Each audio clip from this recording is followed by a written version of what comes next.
Seigneur. Je suis content ce soir en vérité de pouvoir prêcher cette parole. Parce que je crois dans mon cœur, et puis je ne crois pas, j'en suis sûr que Dieu a un mot pour vous ce soir. Et puis vous savez, j'ai été content de ce que David il a dit.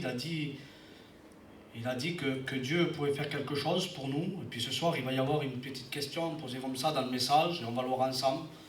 Mais j'aimerais d'abord commencer par un petit rappel des deux derniers messages que j'ai prêchés ici. J'ai prêché un message, ça a été pour la grande réunion, et puis un dans la réunion de jeunes. Et le premier des messages que j'ai prêché, il y en a qui vont s'en rappeler, j'avais prêché sur le fondement qui est Jésus-Christ. J'avais fait un rappel que le fondement pour nous, c'était Jésus-Christ. Et puis après, j'avais pris sur ce fondement, bien sûr, qu'il faut les construire.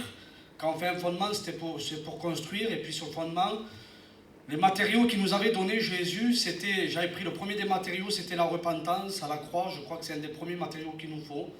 Et puis après, j'avais pris Galates 5, 22, j'avais pris les fruits de l'esprit. Et puis vous savez, j'en avais pris d'autres, il y en a d'autres, des matériaux où c'est que Jésus nous a donné pour qu'on puisse bâtir notre vie sur le fondement qui est Jésus. Et puis après, j'avais pris un troisième point, j'avais pris le point où c'est que dans cette maison, il y avait un ameublement. Et puis moi, j'avais mis qu'il y avait le meuble du partage, le meuble de la lampe, le meuble de la communion. Et puis j'avais meublé la maison, là, et puis c'était mon message. Et puis le Seigneur m'a béni, je le crois de tout mon cœur, qu'il m'avait donné la suite de ce message. Et puis je l'ai porté à la jeunesse. Et la suite du message, c'était sur la stabilité. Alors pourquoi la stabilité? Parce que j'ai marqué, pour nous, la stabilité, c'est l'entretien de sa propre maison, pour qu'il n'y ait pas de poussière, de toile d'araignée, etc., etc. Voilà, la stabilité pour nous, les chrétiens, c'est l'entretien de notre maison spirituelle. J'ai mis la poussière, j'ai mis les toiles d'araignée, j'ai mis tout ça, parce que, pour prendre un exemple d'une maison, une fois qu'elle est faite, que les murs sont montés, qu'elle est ameublée, il faut l'entretenir, cette maison, parce que si on laisse comme ça, eh bien, il va y avoir des choses qui vont s'installer dedans qui ne vont pas être terribles. Mais dans notre vie spirituelle, en réalité, la maison de notre cœur, s'il n'y a pas d'entretien, eh bien, il peut y avoir des choses qui vont rentrer dans notre cœur, dans notre maison, et qui ne seront pas terribles. Et puis, j'ai marqué ça, moi. La stabilité pour nous, pour un chrétien, vous savez c'est quoi? L'entretien. Bien sûr que, là, ce soir, je vois qu'il y a des femmes, et puis ils font le ménage. Dans une maison, c'est un balai, c'est un seau, c'est du produit. Mais spirituellement, c'est pas comme ça. Spirituellement, notre stabilité pour nous, vous savez, c'est quoi? C'est la prière. J'ai marqué la prière et des actions de grâce. Qu'est-ce qu'une action de grâce? Une action de grâce, eh bien, c'est de rendre témoignage à quelqu'un de ce que Dieu a fait dans nos vies. Dieu en moi, avant j'étais pécheur, j'étais privé de sa gloire. Et puis il est venu, il m'a sauvé, il m'a fait passer des ténèbres à la lumière. Et aujourd'hui, je m'en vais vers une personne et puis je témoigne de ce que Dieu a fait dans ma vie. C'est rendre grâce à Dieu, de ce qu'il est, de sa grandeur. Mais ce soir, je ne voudrais pas parler de ça. Et puis, j'ai marqué là, moi, faire une réflexion. Et puis, excusez-moi de cette réflexion. Mais j'ai marqué, moi, nous devons prier en tout temps. C'est notre entretien. Et puis, en réalité, quand on réfléchit bien, ce n'est pas une réflexion. C'est normal, mes frères et mes sœurs, en vérité, qu'un chrétien, on doit prier. Même si on ne le fait pas tout le temps. Je vous le dis, moi, ce soir, qu'on doit prier en tout temps. Mais je vous le dis en vérité, qu'il y a bien des fois et bien des situations, comme le cantique qu'il a chanté le David, où c'est que je devais me mettre à genoux, peut-être dans ma chambre et prier le Seigneur, que je ne l'ai pas fait.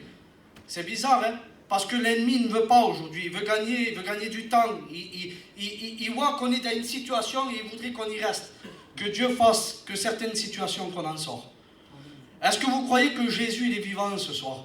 Je le crois de tout mon cœur. D'ailleurs, je voudrais vous dire une petite anecdote que j'ai lue. C'est un professeur, il est en classe. Et puis qu'est-ce qu'il fait ce professeur? Il appelle 3 élèves, il les fait venir devant lui.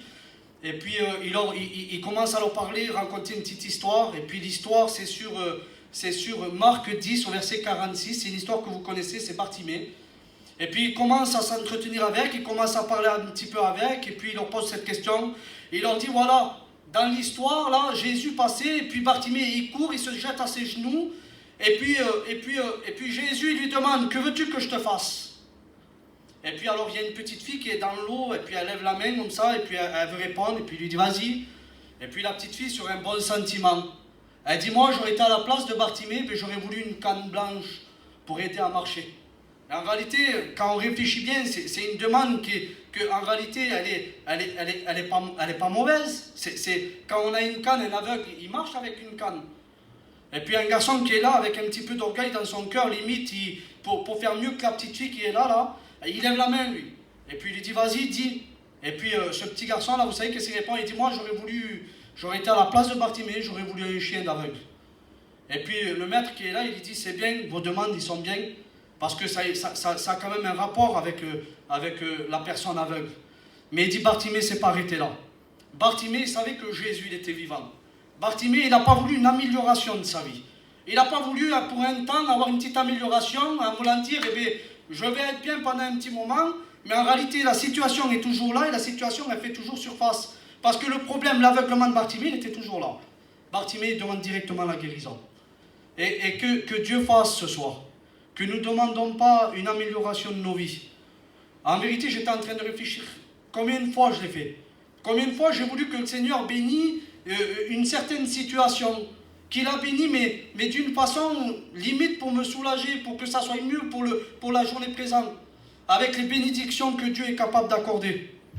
Vous savez, dans le livre de Jacques 4, verset 3, il dit ça. Il dit, vous demandez des choses, mais vous ne recevez pas, parce que vous demandez mal. Quelle vérité des fois. Et si la Bible, elle dit qu'on demande mal, je crois qu'on ne peut pas aller contre la Bible. Et puis en réalité, on se connaît, nous. On sait les situations dans nos vies, on les connaît les situations dans nos vies. Parce que combien de fois quand on vient à la réunion, on sait que la Bible nous dit et nous montre la situation. Mais bien souvent, en réalité, au mieux de faire comme la Bible dit, on essaye à avoir une petite amélioration. Pourtant, la Bible a dit que celui qui avoue et délaisse obtient miséricorde. Quelle grâce, Seigneur. Quelle beauté. Vous savez que c'est par la prière où c'est qu'on va remporter des grands combats. En vérité, c'est en travers de la prière, en vérité, mes frères et mes sœurs, qu'on va remporter des véritables combats, des victoires, des guérisons, des miracles. On l'a vu déjà, mais le temps des miracles n'est pas passé. Et puis Jésus, lui, quand on voit son ministère sur la terre, il a toujours prié, Jésus, et on va le voir ensemble. Dans le livre de Luc 6, au verset 12, j'ai marqué Jésus, il a prié quand il a pris une décision. Et puis, quelle décision? Eh bien, dans cette histoire-là, il va prendre la décision de choisir ses 12 disciples. Il se met en prière, Jésus. Dans le livre de Marc 1, 12 jusqu'à 13, j'ai marqué là, Jésus, il a prié dans ses combats. Quel combat? Mais quand on fait la lecture, là, quand on voit la lecture, quand on voit le texte, il combat parce que, si vous voulez mieux, c'est quand il est en train de jeûner et prier, et que le diable, il vient, et puis il vient le tenter. C'est là où c'est que, dans le combat, où c'est que Jésus, il était en train de prier. Donc, eh bien, il a prié quand il a pris des décisions, il a prié quand il était dans le combat. J'ai marqué là, il a prié dans les moments de solitude à la croix. Parce que passé à un moment donné, on voit qu'il est en train de prier, et puis il dit, Père, pourquoi tu m'as abandonné? Il est en train de prier à la croix. Il a prié aussi dans les meurtrissures, j'ai marqué. Quand il était pour toi et pour moi en train de se faire fouetter, avant de monter à la croix là, Jésus il a prié aussi. Jésus il leur disait comme cela, et puis je l'ai marqué, Père, pardonne-leur. Père, pardonne-leur. Il était en train encore de prier. J'ai marqué aussi, il était en train de prier, Jésus, quand il faisait des miracles. Et on va le voir ensemble dans Jean 2 et Jean 6. On voit quand il fait les miracles, et puis des miracles, il en a fait, j'en ai pris quelques-uns, on ne va pas tous les citer. C'est des miracles que j'ai pris pour vous montrer un petit peu que Jésus, pendant tout ce qu'il faisait, en réalité, Jésus, il a prié. Quand il a prié et il a fait son premier miracle, il a changé l'eau en vin, il a fallu qu'il prie. Quand il a fait la multiplication, Jésus, il a fallu qu'il prie. Et puis il y a un verset dans la parole de Dieu qui se trouve dans le livre de Luc 3 au verset 21, mes frères et mes sœurs, là. Il dit, quand on prie, le ciel s'ouvre, le Saint-Esprit descend et Dieu parle. Quelle beauté en vérité. Et puis si ce soir, Dieu, à toi, il poserait la question comme à Bartimée. S'il viendrait vers toi, imagine-toi un petit peu qu'il serait là, et puis moi je le crois de tout mon cœur que Dieu est là. Il n'y a pas de souci, j'en suis sûr que tu le crois de tout ton cœur. Mais essaye à t'imaginer un petit peu ce que je suis en train de te dire. Imagine-toi que Jésus est en train de passer, et puis qu'il s'arrête vers toi et qu'il lui demande, que veux-tu que je te fasse? Il va bien falloir que tu répondes. Je crois qu'en tant que personne logique, personne intelligente, il faut répondre à Jésus s'il nous poserait cette question. Mais comment on va lui répondre? Eh bien, au travers de la prière. Ce soir, c'est pas compliqué. Imagine-toi qu'il te la pose la question, eh bien, tu pourras lui répondre au travers de la prière. Alléluia. Alors, je me répète dans les mots. Ne demande pas une amélioration de ta vie. Combien de fois tu vas demander à Dieu, malgré qu'il est capable d'améliorer ta situation sur laquelle tu es? Je ne dis pas le contraire. Et puis, j'en suis sûr que jusqu'à présent, il l'a fait, parce que si ce soir tu es là, il y a certaines situations où c'est que totalement Dieu n'est pas venu nous délivrer, mais il a permis jusqu'à présent que tu marches, même clochant, mais il a permis que tu marches, et que ce soir nous sommes là, en vérité.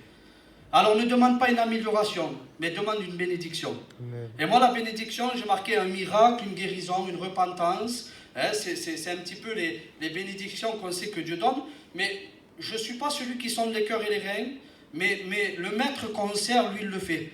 Il connaît toutes les situations les plus cachées en réalité. La tristesse la plus cachée qu'il y a dans ton cœur, il la connaît. Et puis en sorte de bénédiction, Dieu il est capable de donner de la plus petite à la plus grande bénédiction ce soir. Et puis si toi, dans ton cœur, tu aurais besoin peut-être d'un renouveau, tu aurais besoin en réalité de totalement repartir d'un pas nouveau. Et puis tu connais ta situation, tu connais ton besoin. Tu connais la bénédiction en réalité que tu as besoin. Il te pose la question, que veux-tu que je te fasse? Et puis, tu sais qu'est-ce que tu as besoin en réalité ce soir. Dieu n'est pas limité, je vous le dis en vérité. Dieu n'est pas limité. Vous savez, j'ai marqué ça moi. Quand Samson, il avait perdu toute sa force. Il a fallu qu'il se mette à prier, Samson. Pourtant, c'était un homme fort. Hein? Mais quand il avait perdu toute sa force, il a fallu qu'il se mette dans la prière. Et puis, on voit que quand on fait la lecture, que Dieu, il a relevé Samson par rapport à la prière. J'ai pris Jonas. Jonas, quand il est dans le fin fond des montagnes là-bas, où c'est que, j'ai marqué là, moi, qu'il est dans le plus profond de ses détresses, il a fallu qu'il prie le Seigneur. Et Dieu a agi. Quelle beauté en vérité. Dans Colossiens 4.3, il dit, la prière nous ouvre des portes. Que Dieu fasse ce soir en vérité qu'au travers de nos prières, en vérité. Je parle pour moi ce soir. Vous savez, encore pas plus tard qu'hier soir, j'ai eu une discussion encore avec ma compagne. Et puis, pourquoi j'ai eu une discussion? Parce que je veux que Dieu agisse au milieu de mon foyer pleinement. Je veux que dans mon foyer, je veux que le fondement c'est Jésus, je veux que la construction c'est Jésus, je veux que les meubles c'est Jésus, je veux que ma stabilité, ça soit Jésus. Quelle beauté. Et si on ne laisse pas de place au diable, je le dis en vérité qu'on vivrait mieux. C'est bien souvent c'est nous qu'on laisse de la place au diable. Mais en réalité, si on se mettrait plus souvent dans la prière, dans toute situation, dans toutes les situations, comme Jésus l'a fait. On a vu là, Jésus il a prié dans tous les moments, mais à tout lieu aussi. J'ai marqué moi là, Jésus il a prié dans le désert. J'ai marqué Jésus il a prié sur les montagnes. Jésus il a prié à la chambre haute. Il a prié dans le jardin. Il a prié sur la croix. Et puis il y a des versets dans la parole de Dieu, il dit il nous faut prier en nous, et c'est un conseil qu'il nous donne ce soir, il nous faut prier continuellement. Il nous faut prier sans cesse. Luc 18 au verset 1, il dit, il nous faut toujours prier. Luc 21 au verset 36, il dit, priez en tout temps. Je crois que ce soir, en vérité, ça servira à rien que j'aille plus loin, vous avez compris. Tu veux gagner des victoires, tu veux gagner sur ta situation, t'en as marre, en vérité t'en as marre, tu sais même plus sur qui compter, tu sais même plus sur qui il faut que tu ailles t'appuyer, dire, tu sais plus ça. Mais Dieu il est là, il te demande ce soir sur ta situation, qu'est-ce que tu veux que je te fasse? Je le crois de tout mon cœur, moi, je sais le Dieu que je sers, je sais de quoi il est capable. Je sais que ce soir en vérité tu peux partir d'ici et puis avoir déposé à la croix là tous les fardeaux que tu as sur ta vie, tous les problèmes. Mais seulement, et pour ça, il faut commencer qu'il y ait un acte. Et l'acte ce soir que je te demande de faire, tout simplement, et en plus, normalement, ça ne serait pas un fardeau, ça ne serait pas une obligation. Il faudrait tout simplement que tu te mettes dans la prière, en vérité. J'aimerais finir avec ça, et puis j'arrêterai. L'année dernière, on est parti aux études, à quelques mois près, ça fait presque un an, on est parti aux études. Et puis, arrivé aux études, là-bas, David, on est arrivé, et puis ça faisait 4-5 jours qu'on était là. Et des frères, ils ont passé dans les campines et puis ils ont dit, il faudrait qu'on aille voir là-bas parce qu'il y a un garçon, il est en train de monter des béquilles et puis il s'en va. Et donc on s'est retrouvés, peut-être, on est partis tous là-bas concernés. On a été concernés parce que comme ce garçon, il était attaqué par l'ennemi, en réalité, à des degrés différents, on était tous un petit peu attaqués. Parce que c'est dur de faire la volonté de Dieu. Hein. On ne s'engage pas comme ça. Quand on fait la volonté de Dieu, on l'a dit, hein, c'est dans les bons comme dans les mauvais moments. Et puis ce garçon-là, il était en train de monter les béquilles. Imaginez-vous, depuis, ça faisait quelques années qu'il était en train d'attendre, ce garçon. Et dans son cœur, s'il y a été, c'est qu'il avait un feu dans son cœur. Mais là, le diable, il était venu et puis il était en train de le terrasser. Et puis donc, on est arrivé là-bas, on était, je ne sais pas, peut-être une trentaine d'étudiants. Et puis parmi nous, il y avait des anciens qui étaient là. Et puis, qu'est-ce qui s'est passé à votre avis? Alors, pour arranger la situation, vous croyez qu'il est arrivé, l'ancien, et puis qu'il a donné, excusez-moi de ce que je dis, je ne veux pas parler de ça, vous croyez qu'il a donné 500 €? Est-ce que vous croyez qu'il est venu avec des sacs de commission? Parce que ça se fait aux études. Est-ce que vous croyez qu'il est venu avec des sacs de commission, il posait des sacs de commission, et puis le garçon, ça a été impeccable. Je vous le dis en vérité, ce n'était pas ça qu'il avait besoin. Et puis les serviteurs qui étaient là, c'était pas, excusez-moi du mot que j'emploie, c'était pas des magiciens. Mais par contre, ils ont dit des mots d'encouragement.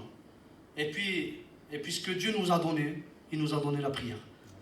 Ils n'ont rien fait de plus. Les anciens, ils étaient là, et puis ils ont parlé, puis ils ont dit, tu sais qu'est-ce qu'on va faire? On va prier le Seigneur. Et puis on s'est tous mis dans la prière, et je vous le dis en vérité, instantanément. Des larmes, ils ont coulé, et puis un acte a été fait tout de suite derrière. Il est parti là-bas, il a repris la manivelle, il a baissé les béquilles. Aujourd'hui, le garçon est baissé un serviteur de Dieu. Tout ça grâce à la prière. Et tu ne veux pas, toi, en vérité, peut-être que dans ton cœur, il y a certaines situations que tu arrives au bout du rouleau. Et hier, je parlais avec ma compagne, je disais sur ma femme, ma femme, là, il y a certaines situations qu'il y a aujourd'hui, je suis au bout, il faut que Dieu agisse. Et puis elle m'a dit, mon homme, si tu veux qu'on les gagne, eh bien, ça va être au travers de la prière. Je veux gagner, je veux remporter des victoires. Mais je sais comment il faut faire, et puis bien souvent, on le néglige. Bien souvent, on est en train de courir en rond, là, et puis la solution, elle n'est pas nous. La solution, elle est au pied de la croix. Elle est dans l'humilité, elle est dans la prière. Je n'irai pas plus loin, je crois que tu as compris en vérité. Si Jésus a prié tout au long de sa vie sur la terre, je crois qu'on n'est pas plus que Jésus. Je crois que ce soir, on a besoin ensemble, Seigneur, et ce n'est pas dans une tristesse, c'est dans une joie. Hein, parce que ce soir, il est question de remporter des victoires, il est question de partir avec d'ici peut-être une guérison, peut-être, je ne sais pas moi ce que tu as besoin ce soir. Ce n'est pas une tristesse ce soir, on n'est pas là triste, hein, on est là dans la joie parce que Dieu est là, et il est l'auteur de la bénédiction.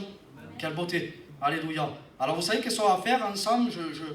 Je voudrais chanter un cantique. Et je vais laisser la place à mes frères qui sont là. Je voudrais que pendant le chant de cantique, eh bien, même si ce n'est pas des 20 minutes, 25 minutes, j'aimerais que tu pries le Seigneur. J'aimerais que si tu as besoin, et puis ce n'est pas pour moi que tu vas le faire, c'est pour toi. Si tu as besoin d'avouer et de laisser, eh bien, tu as l'occasion de le faire ce soir. Si tu as besoin de crier à Dieu pour avoir des forces, tu as l'occasion de le faire.